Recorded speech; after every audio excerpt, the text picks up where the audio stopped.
In the quiet hours after midnight, when most of the city sleeps and the glass towers stand like silent giants against the dark sky, a man who owns half the skyline walks the empty halls of his own building.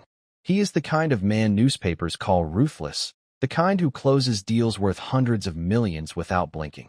Yet tonight, something soft and unexpected stops him cold. From a conference room that should have been locked, he hears a child's voice counting out loud and a mother's gentle correction. What he finds inside will crack open a past he has kept buried for 20 years, and it will leave the woman teaching her daughter completely speechless. If this story already touches something in you, take a second to subscribe to Whispers of Heart 0.2. Hit that like button and drop a comment telling us the last time a stranger's kindness surprised you. Your support helps these stories reach more hearts that need them. The man's name is Marcus Hale. At 48, he is the founder of Hale Dynamics, a technology empire that stretches from New York to Silicon Valley. His suits cost more than most people earn in a month. His office sits on the top floor of a 70-story tower he built with sheer will. People who work for him say he never smiles. They say he expects perfection and gives nothing in return. What almost no one knows is that before the boardrooms and private jets, Marcus spent 8 years as a Navy SEAL. He carried that discipline like armor.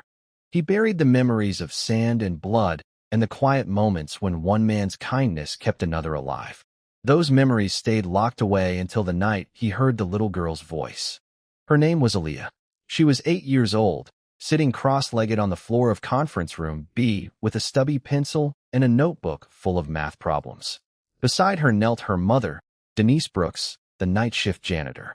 Denise wore the same faded blue uniform she had worn for 3 years, the one with the company logo stitched over the heart.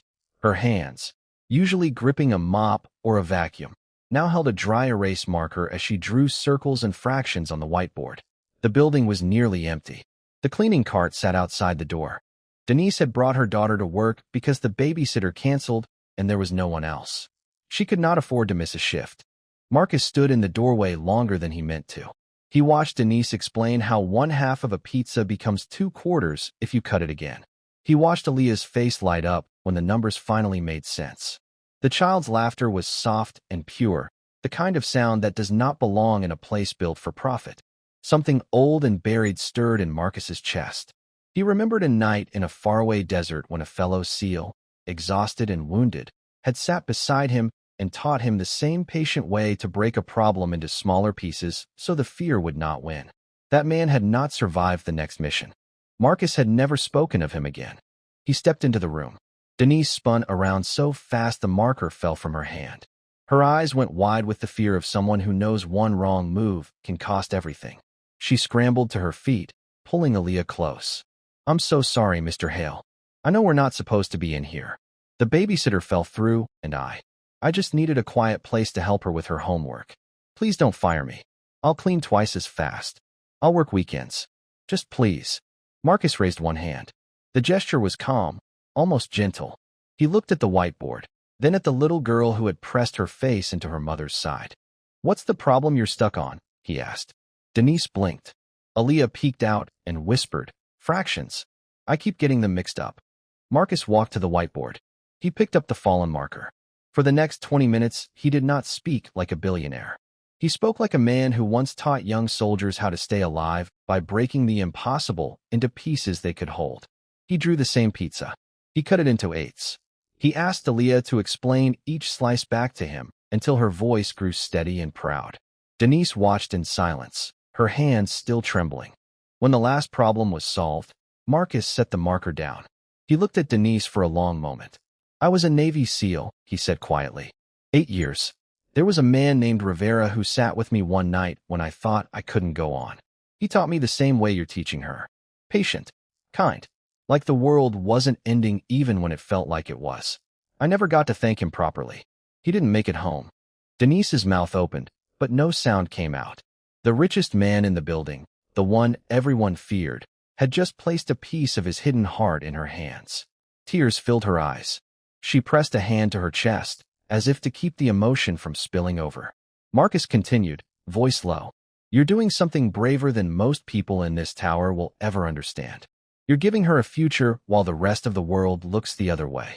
That matters more than any deal I've ever closed. He reached into his jacket, pulled out a business card, and wrote a number on the back. Starting Monday, you report to Human Resources. There's a daytime position open in facilities management with better hours and better pay. And Aaliyah will have a full scholarship to the private school my foundation supports. No strings, just a chance. Denise shook her head, overwhelmed. I can't accept that. It's too much. It's not enough, Marcus answered. Kindness is the only currency that grows when you spend it. Rivera taught me that. You just reminded me. Aaliyah looked up at the tall man in the expensive suit and whispered, Thank you for helping with my fractions. Marcus smiled for the first time in years. It was small and real. You're welcome, kid. Keep practicing.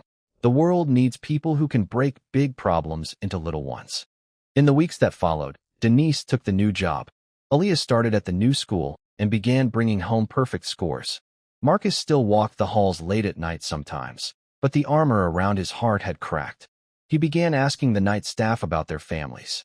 He started a quiet program that paid for tutoring and childcare for every parent who worked in his buildings. No press releases, no cameras, just the steady work of a man who finally understood that the strongest thing a seal ever carries is the memory of someone who was kind when it counted. Years later, Aaliyah would graduate at the top of her class. She would stand on a stage and tell a room full of people that the night a billionaire stopped to teach her fractions changed everything. She would say that kindness does not always look like grand gestures. Sometimes it looks like a tired mother drawing circles on a whiteboard. Sometimes it looks like a hard man remembering an old friend and choosing to open a door instead of closing one. That is the quiet power of kindness. It travels farther than money. It outlasts every empire. It turns strangers into the reason someone else keeps going. So the next time you see someone struggling in a hallway or at a kitchen table or on a late-night shift, remember Marcus and Denise and a little girl learning fractions under fluorescent lights. Remember that the smallest act of patience can rewrite a life. Be the person who stops. Be the person who stays. Be the kindness someone else will carry for the rest of their days.